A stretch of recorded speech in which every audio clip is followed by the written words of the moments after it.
Hi everyone, my name's Kat and I'm an Education Officer for the Holocaust Educational Trust. The presentation I'm going to share with you today is called Before the Holocaust, a Family Learning Activity. And it's based on resources which can be found on our website. Those resources were put together for a scheme of work or a series of lessons to be taught in primary school, particularly for students aged 10 and 11. And they are still available on our website should you want to see them in that format. We've recently redesigned them, so we have an additional version of them designed for family learning. That gives you an opportunity to download the materials and use them at home, learning together. If you're watching this live on the evening of April the 20th, then as you watch, I will run through some photographs telling you about the lives of Jewish people before the Second World War. And I hope that that will provide you with some useful background to the commemorations you're going to see as part of Yom HaShoah this year. If you're watching later, there'll be opportunities to press pause on the presentation, and I'll raise some questions which you might want to talk about as a family. There's lots of information about all the photographs I'll share with you on our website at www.het.org.uk.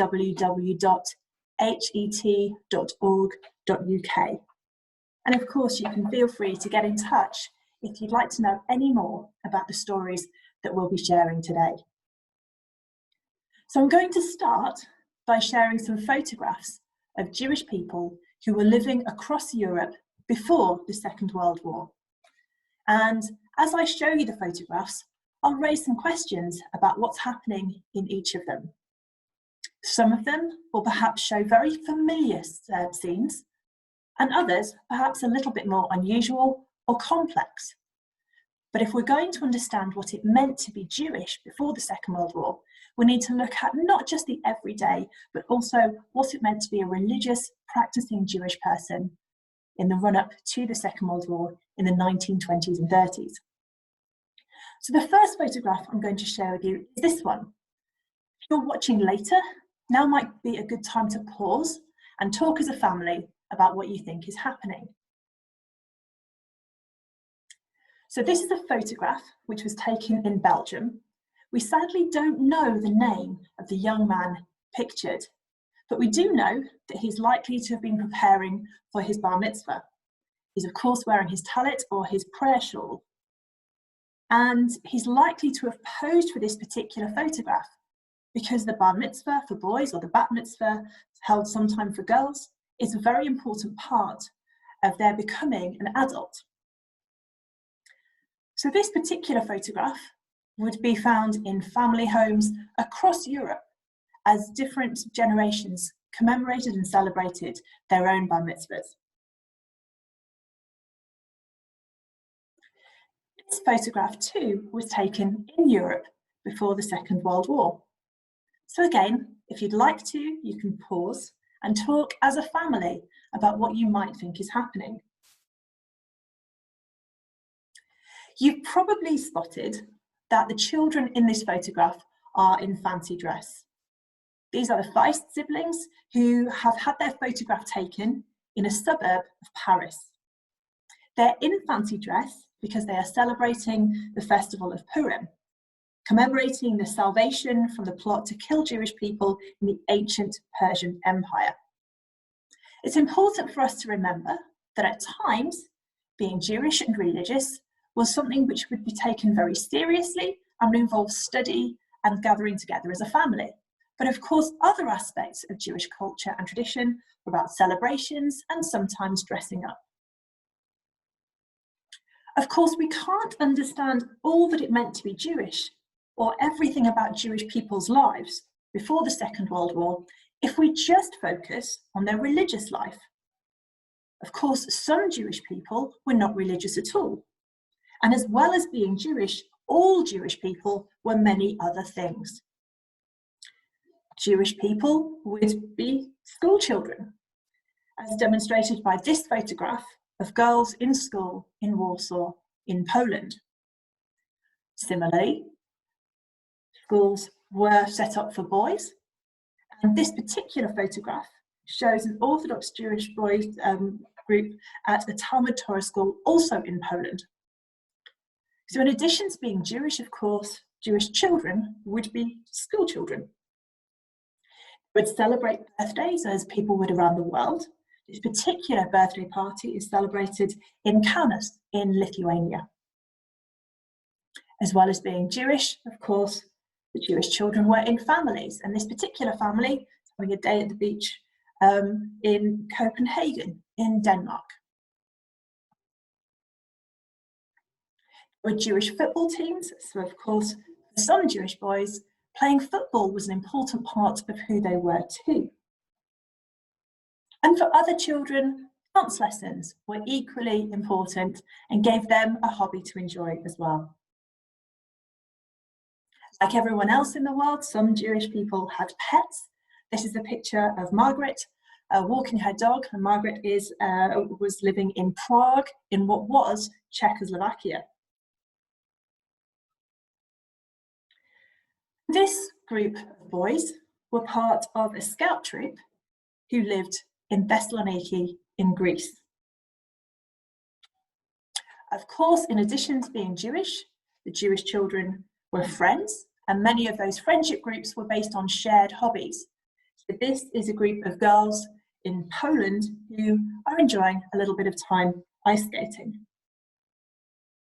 Of course, Jewish children started off as babies and toddlers. This is a picture of Stephanie in Vienna in Austria.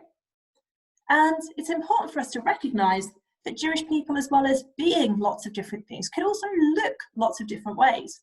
And so one of the things I really like about this picture is the teddy bear, and another is that Stephanie is very, very blonde, which helps us to remember that any stereotypes about Jewish people looking the same, having a particular look, are problematic. They're just incorrect.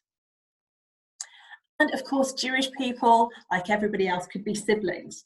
So this is a picture of Heinrich and Alice Muller, taken also in Czechoslovakia.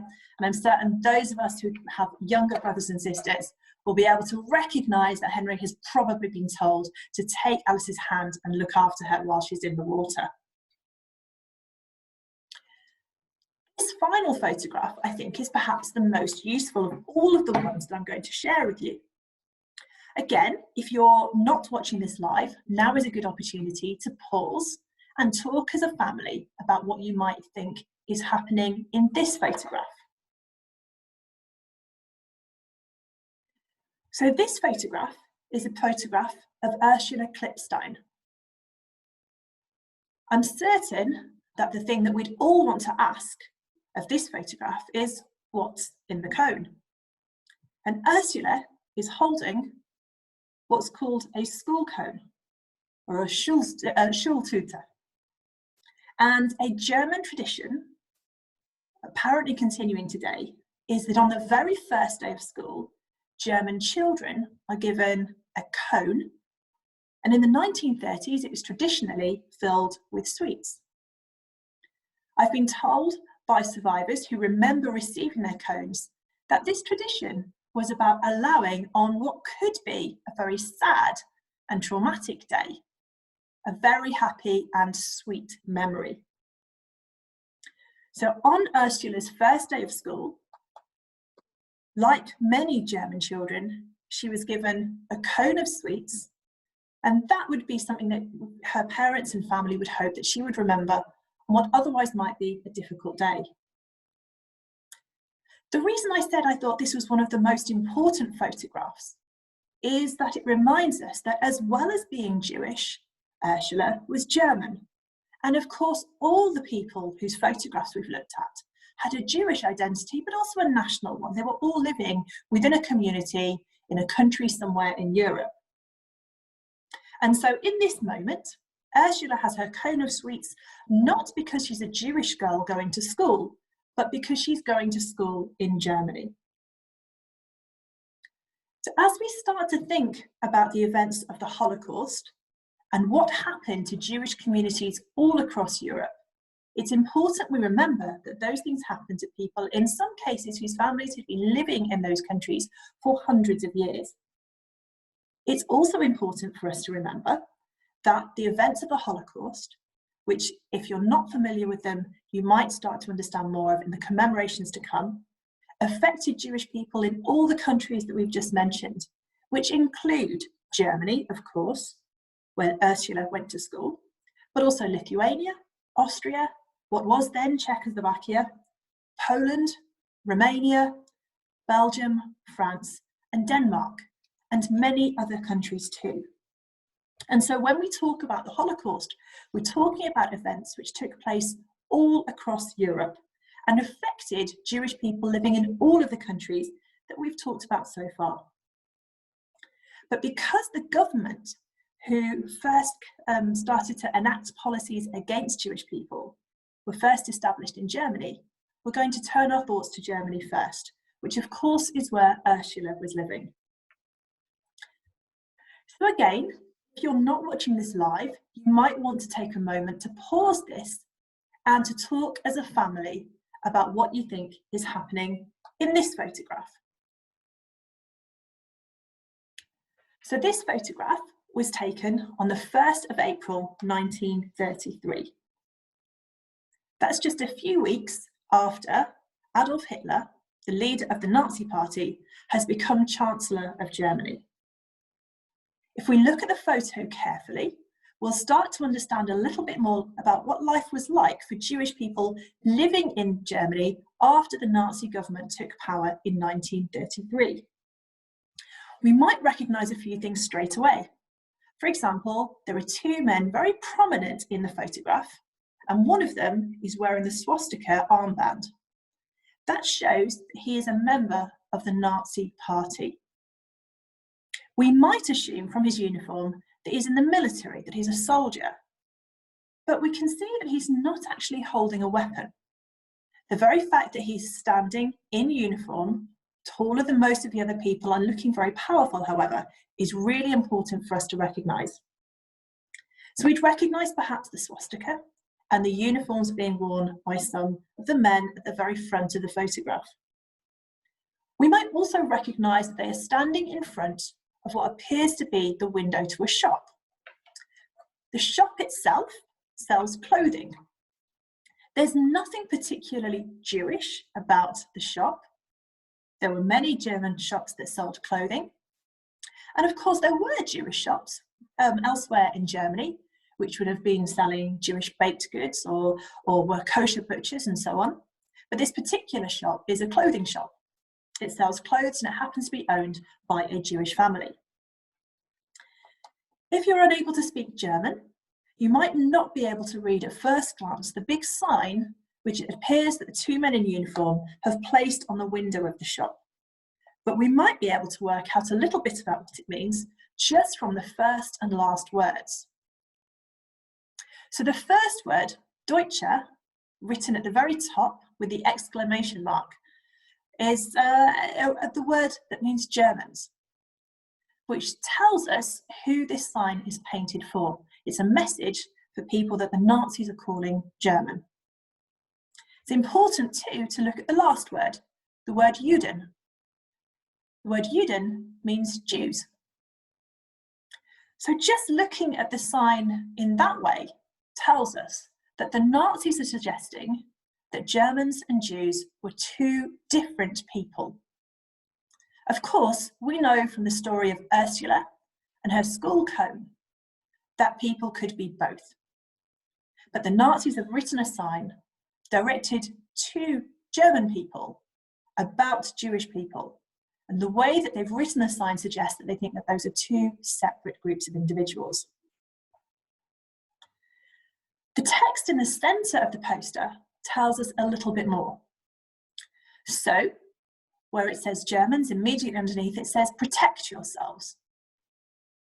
So this is advice, it appears, that the Nazi government is giving to German people to protect themselves, which suggests that there is something about which they should be fearful. If we read the rest of the sign, however, we'll see that the thing that German people are being warned against is Jewish people themselves, because the whole of the sign says, Germans, protect yourselves, do not buy from Jews. Germans, protect yourselves, do not buy from Jews.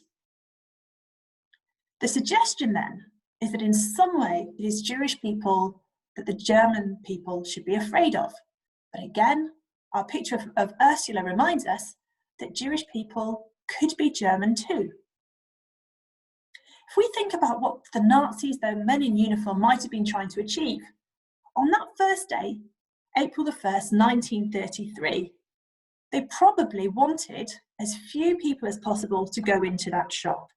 And certainly if we look at the woman who's holding her bags on the left-hand side of the picture, she's faced with a tricky decision of whether she's going to go into the shop or not.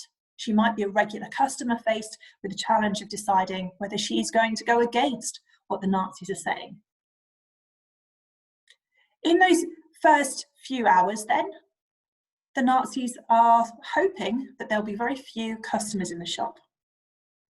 Over the course of the next few days and weeks, however, they'd be hoping that perhaps no one would go into the shop, and eventually the shop would go out of business. Without any customers and no money coming in, it would be impossible for the German family who owned the shop to keep the business running. And this is not just a situation facing this one family, but families across Germany. In the long term, however, the Nazis wanted the Jewish family to make the decision to leave Germany. And we think that soon after taking power in 1933, the Nazis really wanted the Jewish communities living all across Germany to leave. This, of course, was incredibly difficult. Most German Jewish people had nowhere to go, didn't want to leave the country in which they'd been living for perhaps hundreds of years, and may have felt that things would get better if a different government took power, or that the Nazis would change their priorities and focus on something different. The Nazis, at the same time as introducing this boycott of Jewish shops, encouraging people not to buy things from Jewish people, they also introduced a series of laws which made life even more difficult for Jewish people. In 1935, they said that Jewish people could no longer be citizens of Germany. So children and their parents, like Ursula's, were told that they were no longer German citizens. The laws also restricted Jewish people in terms of what jobs they could have, what possessions, and what education they could have.